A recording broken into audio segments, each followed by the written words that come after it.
कल्पना कीजिए कि कोई व्यक्ति महीने भर का घरेलू सामान या मान लीजिए स्वास्थ्य से जुड़ा कोई उत्पाद लेने एक दुकान पर जाता है। जो कि हम सभी अक्सर करते ही हैं। बिल्कुल।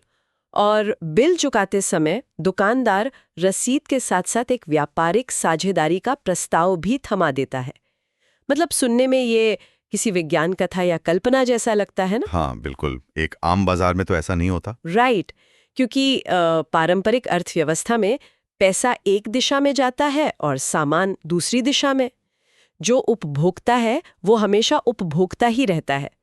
लेकिन आज की इस विस्तृत और गहन चर्चा में हम एक ऐसे विषय का विश्लेषण करने जा रहे हैं जो इस पूरी बुनियादी व्यवस्था को ही चुनौती देता है। सही बात है, और आज हमारे पास इसके लिए कुछ बहुत ही ठोस स्रोत हैं। हाँ, आज के हमारे स्रोत वेलनेस समृद्धि प्राइवेट लिमिटेड नामक कंपनी की आधिकारिक वेबसाइट के अंश हैं, जिनमें उनका विजन और मिशन शामिल है।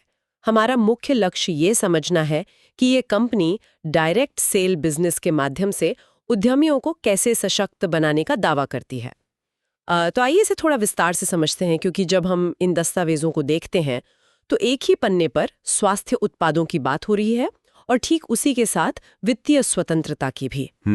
आमतौर पर स्वास्थ्य और व्यापार को हम लोग अलग अलग नजरिए से देखते हैं, लेकिन यहाँ एक अनोखा संगम देखने को मिल रहा है। बिल्कुल, और यहाँ जो बात सबसे आकर्षक है वो ये कि दस्तावेजों के अनुसार ये केवल कुछ डिब्बे, सप्लीमेंट्स या कोई सामान्य उत्पाद बेचने के बारे में नहीं है। राइट, ये उससे कहीं बड़ा है। हाँ, जब वेलनेस समृद्धि के विजन और मिशन को करीब से पढ़ा जाता है तो स्पष्ट होता है कि वो पूरी जीवन शैली और जो आर्थिक ढांचा है उसे बदलने की बात कर रहे हैं। मतलब सिर्फ एक विक्रेता के रूप में नहीं। एग्जैक्टली, कंपनी खुद को महज एक विक्रेता के रूप में स्थापित नहीं कर रही है, बल्कि एक ऐसे मंच के रूप में प्रस्तुत कर रही है जो लोगों के जीवन जीने के तरीके और उनके आर्थिक स्तर को एक साथ ऊपर उठाने का दावा करता है। वाओ, ये तो बहुत बड़ा दावा है। हाँ ना, ये एक ऐसा मॉडल है जहां उपभोग की प्रक्रिया ही उत्पादन और आय की प्रक्रिया में तब्दील हो जाती है। और यही वो बिंदु है जो इस पूरे मॉडल को इतना दिलचस्प बनाता है।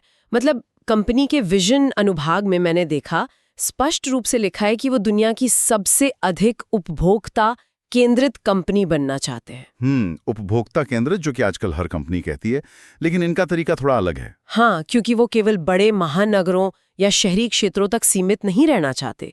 दस्तावेजों में विशेष रूप से शहरी, अर्धशहरी और ग्रामीण तीनों स्तरों पर अधिक उपभोक्ता बनाने के लक्ष्य का उल्लेख किया गया है। ये एक बहुत बड़ा दायरा है। बहुत बड़ा। और ये दायरा केवल भौगोलिक नहीं है, ये एक बहुत ही सोची समझी व्यावसायिक रणनीति की ओर इशारा करता है। वो कैसे? देखो, भारत जैसे विशाल और विविधतापूर्ण अर्थव्यवस्था में केवल टियर 1 शहरों पर ध्यान केंद्रित करने से कोई भी कंपनी व्यापक बदलाव नहीं ला सकती। अर्धशहरी और ग्रामीण क्षेत्रों तक पहुंचने का मतलब है कि कंपनी एक बहुत बड़े अनछुए मार्केट को अपने ढांचे में शामिल करना चाहती है। बिल्कुल, जहां शायद अभी तक बड़े ब्रांड्स की सीधी पहुंच नहीं है। सही कहा। इन क्षेत्रों में पारंपरिक रोजगार के अवसर वैसे भी सीमित होते हैं, तो एक ऐसा मॉडल जो सीधे आय का अवसर देता हो वहां तेजी से जड़ें जमा सकता है।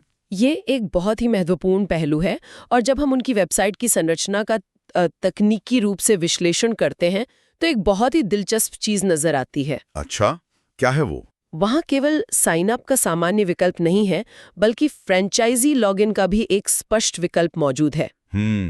फ्रेंचाइजी लॉगिन, ये शब्द ही अपने आप में बहुत कुछ कहता है। बिल्कुल।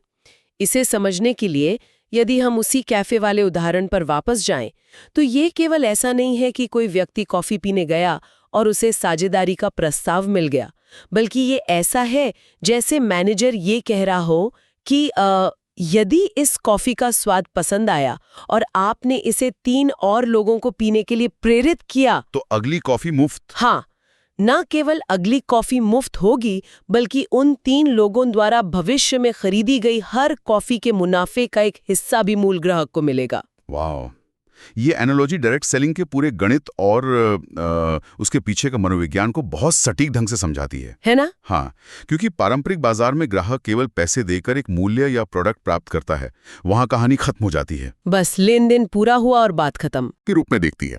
लेकिन यहीं पर मेरे मन में एक बहुत ही बुनियादी और मैं कहूंगी एक तीखा सवाल आता है। बताइए। कंपनी का विजन स्टेटमेंट कहता है कि वे अधिक उपभोक्ता बनाना चाहते हैं ताकि लोगों का जीवन बदल सके। मेरा सवाल ये है कि सिर्फ अधिक उपभोक्ता बनने से किसी का जीवन कैसे बदल सकता है और उन्हें वित्तीय स्वतंत्रता कैसे मिल सकती है? ये सवाल उठना लाजमी है। मतलब सामान्य समझ तो यही कहती है ना कि उपभोक्ता होने का सीधा अर्थ है अपनी जेब से पैसे खर्च करना। कोई भी व्यक्ति केवल खरीदारी करके, पैसे खर्च करके आर्थिक रूप से स्वतंत्र कैसे हो सकता है? ये तो अर्थशास्त्र के सामान्य नियमों के बिल्कुल विपरीत लगता है। ये एक बहुत ही स्वाभाविक संदेह है, लेकिन अगर हम इसे व्यापक संदर्भ में देखें तो हमें ये समझना होगा कि इस मॉडल में उपभोक्ता शब्द की परिभाषा ही पूरी तरह से बदल दी गई है। अच्छा। वो कैसे? दस्तावेजों में एक बहुत ही महत्वपूर्ण और गहरा वाक्य दर्ज है। हाँ। उसमें लिखा है, लोगों को अपनी मदद खुद करने में मदद करना। लोगों को अपनी मदद खुद करने में मदद करना। हाँ, पारंपरिक अर्थशास्त्र में उपभोक्ता आपूर्ति श्रृंखला का अंतिम और कह सकते हैं कि निष्क्रिय बिंदु होता है। वो केवल पैसा देता है। राइट, वो सिर्फ कंज्यूम करता है। लेकिन वेलनेस समृद्धि के इस डायरेक्ट सेल मॉडल की परिकल्पना ये है कि वो उपभोक्ता एक सक्रिय और गतिशील भागीदार बन जाता है। ओके, तो जब कोई व्यक्ति किसी वेलनेस उत्पाद का उपयोग करता है और उससे लाभान्वित होता है, तो वो केवल एक मूक ग्राहक नहीं रहता। बिल्कुल नहीं है, वो उस उत्पाद का एक प्रामाणिक प्रचारक बन जाता है। उसके इसी प्रचार, जिसे हम वर्ड ऑफ माउथ मार्केटिंग कहते हैं, उसके माध्यम से एक श्रृंखला बनती है। और जब उस श्रृंखला में नए लोग जुड़ते हैं और खरीदारी करते हैं, तो उस मूल व्यक्ति की आय शुरू होती है। सही पकड़ा आपने। इस तरह कंपनी का दावा है कि शुरुआती खर्च की प्रक्रिया ही अंततः लगातार कमाने की प्रक्रिया में बदल जाती है। ये सचमुच एक अलग दृष्टिकोण है, व्यय को ही आय का साधन बना देना। लेकिन ये जानना भी तो जरूरी है कि इस पूरी व्यवस्था को चला कौन रहा है, इसका आधार क्या है? बिल्कुल, किसी भी कंपनी की रीढ़ उसका प्रबंधन ही होता है। दस्तावेजों में बताया गया है कि इस कंपनी की स्थापना व्यापारिक पेशेवरों द्वारा की गई है और उनका मुख्य उद्देश्य उच्च गुणवत्ता वाले वेलनेस और अन्य प्रकार के उत्पादों को बढ़ावा देकर गतिशील उद्यमी बनाना है। व्यापारिक पेशेवर और गतिशील उद्यमी। हाँ, जब हम व्यापारिक पेशेवरों शब्द पढ़ते हैं तो ये धारणा बनती है कि इसके पीछे एक ठोस कॉर्पोरेट संरचना है जो केवल हवाई बातें नहीं कर रही है, बल्कि एक ठोस गणितीय मॉडल पर काम कर रही है। हाँ, दस्तावेजों में व्यापारिक पेशेवरों का उल्लेख ये स्पष्ट करने का एक तरीका प्रतीत होता है कि इस कंपनी के पास आपूर्ति श्रृंखला, उत्पाद निर्माण और वितरण को संभालने की विशेषज्ञता है। क्योंकि बिना लॉजिस्टिक्स के तो इतना बड़ा नेटवर्क संभालना असंभव है। बिल्कुल असंभव है। कोई भी डायरेक्ट सेलिंग मॉडल तब तक सफल नहीं हो सकता जब तक कि उसके पीछे एक बहुत ही मजबूत लॉजिस्टिक्स और गणना प्रणाली न हो। और कमीशन बांटने का सिस्टम भी तो बहुत जटिल होता होगा। हाँ, और जो गतिशील उद्यमी बनाने का दावा है वो इसी बात पर निर्भर करता है कि कंपनी अपने उत्पाद को सही समय पर और सही गुणवत्ता के साथ कैसे पहुंचाती है। राइट। इस गतिशील उद्यमी बनने की पूरी प्रक्रिया को समझने के लिए मुझे लगता है कि पारंपरिक रिटेल बाजार की तुलना डायरेक्ट सेल बिजनेस से करना बहुत आवश्यक हो जाता है। हाँ, वो तुलना स्थिति को एकदम साफ कर देगी। अगर हम एक सामान्य साबुन या सप्लीमेंट की बात करें तो पारंपरिक बाजार में वो कैसे बिकता है?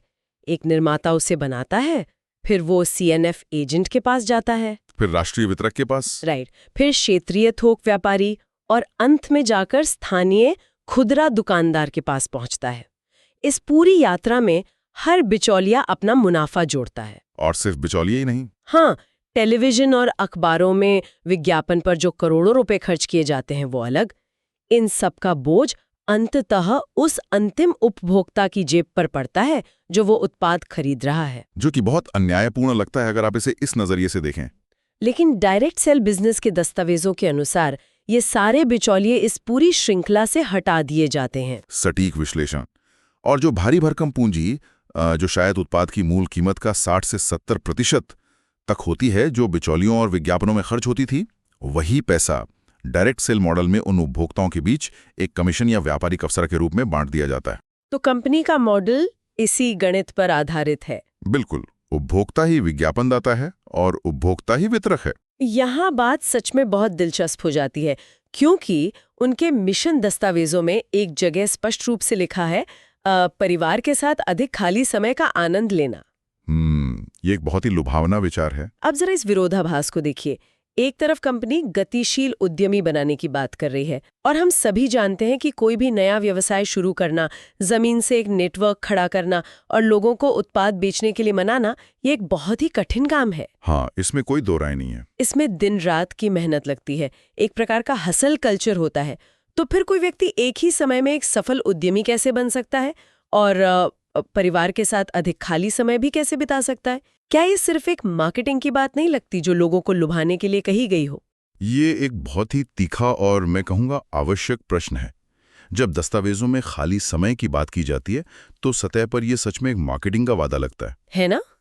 लेकिन डायरेक्ट सेलिंग के ढांचे के भीतर इस दावे का अर्थ लचीलापन है, न कि काम न करना। अच्छा, लचीलेपन से आपका मतलब है समय की आज़ादी? हाँ, जब कोई पारंपरिक व्यवसाय या नौकरी करता है तो उसके पास काम के घंटे तय होते हैं या उसे एक दुकान पर सुबह से रात तक बैठना ही पड़ता है। वहाँ समय की पाबंदी होती है। राइट, 9 से 5 की नौकरी या दुकान का शटर सुबह खोलना ही है। एग्जैक्टली। डायरेक्ट सेलिंग मॉडल में सशक्तिकरण का सीधा संबंध इस बात से जोड़ा गया है कि व्यक्ति खुद तय करता है कि उसे कब काम करना है। मतलब वो अपनी सुविधा के अनुसार काम कर सकता है। हाँ, लेकिन जैसा कि विश्लेषण बताता है, शुरुआती दौर में नेटवर्क बनाने के लिए अत्यधिक मेहनत की आवश्यकता होती है। ये खाली समय तब उत्पन्न होने की परिकल्पना की गई है जब एक बार नेटवर्क बन जाए और वो स्वतः रूप से उत्पाद खरीदने लगे। कुल पैसिव इनकम, तब जाकर वो खाली समय असलियत में मिलता है। इसका मतलब है कि ये रातों रात अमीर बनने की कोई योजना नहीं है, बल्कि एक दीर्घकालिक प्रयास है जहां समय की आज़ादी नेटवर्क की मजबूती पर निर्भर करती है। बिल्कुल। लेकिन इस पूरी चर्चा में एक सबसे बड़ी शर्त को नजरअंदाज नहीं किया जा सकता। वो क्या? कंपनी के स्रोत बार बार उच्च गुणवत्ता वाले वेलनेस उत्पादों पर जोर देते हैं। कंपनी के दस्तावेजों के अनुसार इस पूरे ढांचे के टिके रहने की एकमात्र शर्त उत्पादों की वास्तविक गुणवत्ता है। ये कैसे? मतलब क्या केवल एक अच्छे कंपनसेशन प्लान या मुनाफे के लालच से नेटवर्क नहीं चल सकता? लंबे समय तक बिल्कुल नहीं।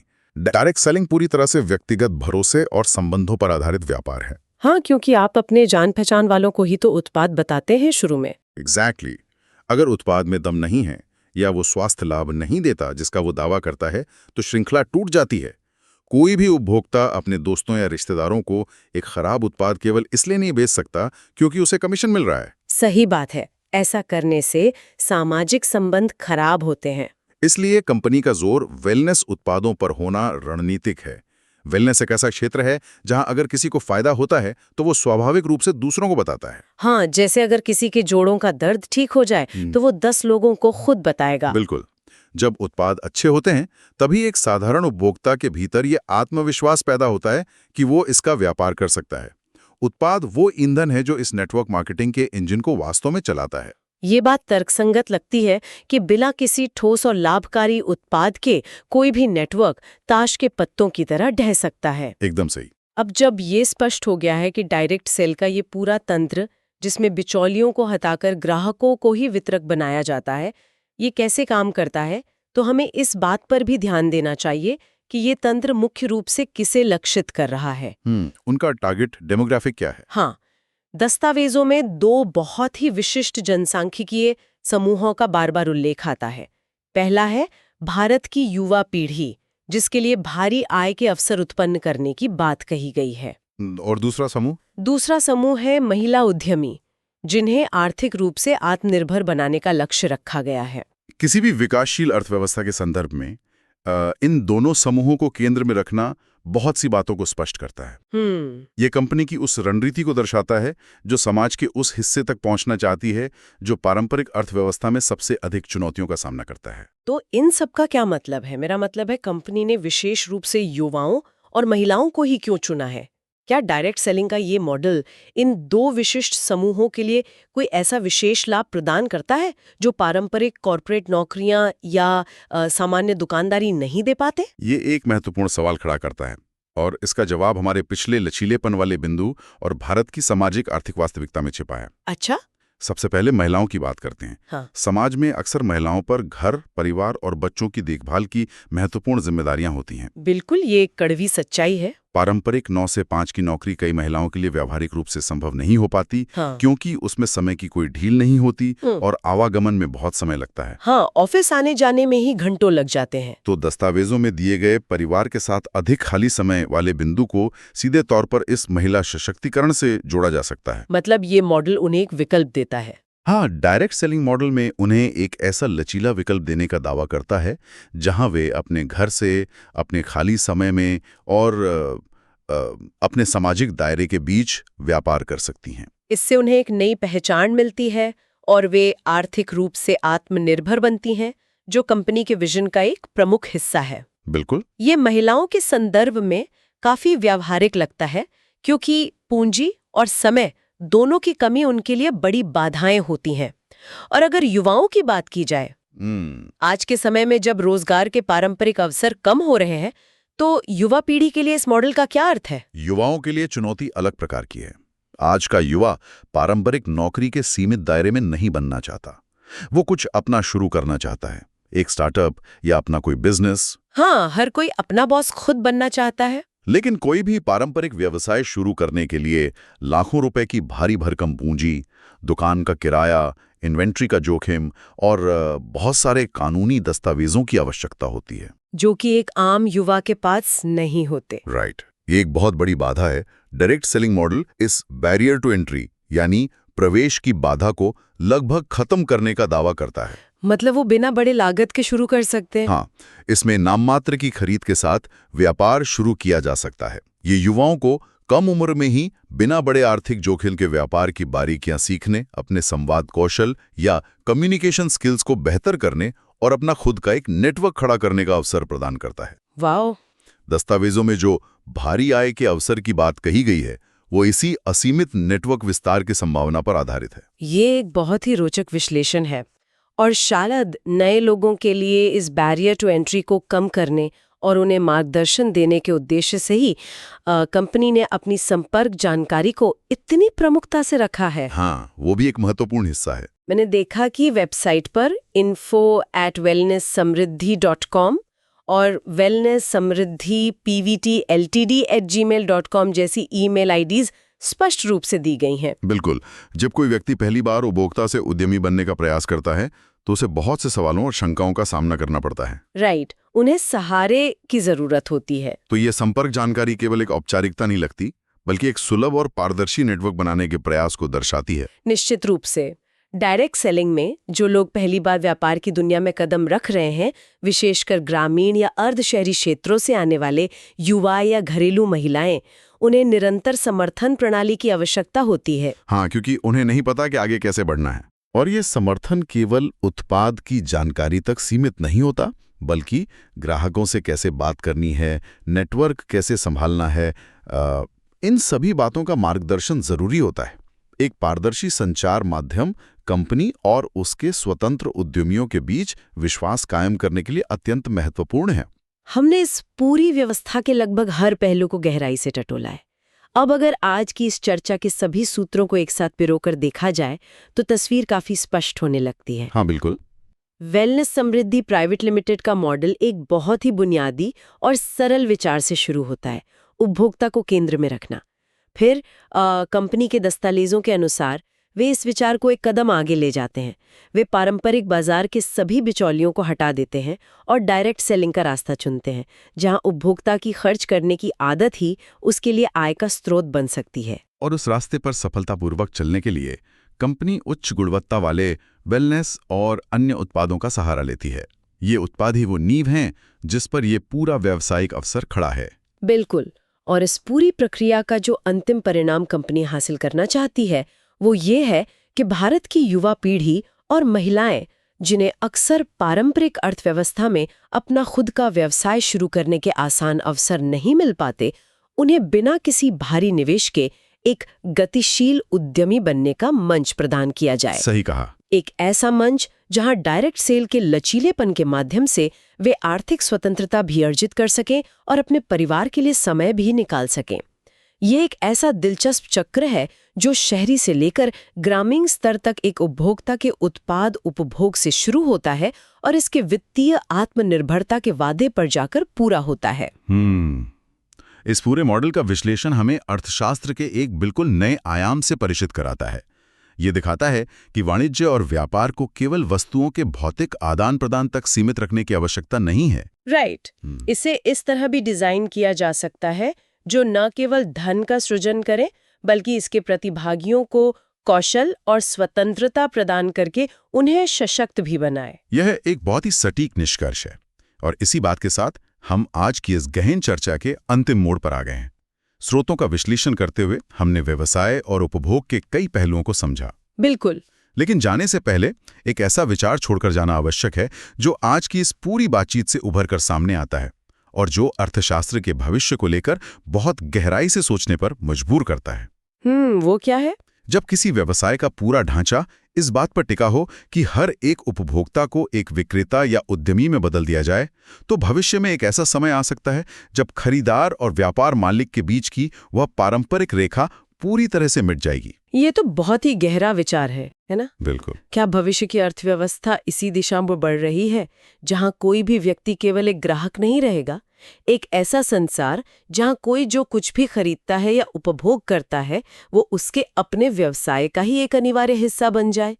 ये एक ऐसा सवाल है जो ये सोचने पर विवश करता है कि आने वाले समय में बाजार की परिभाषा ही कितनी बदल जाएगी। आज की चर्चा में बस इतना ही।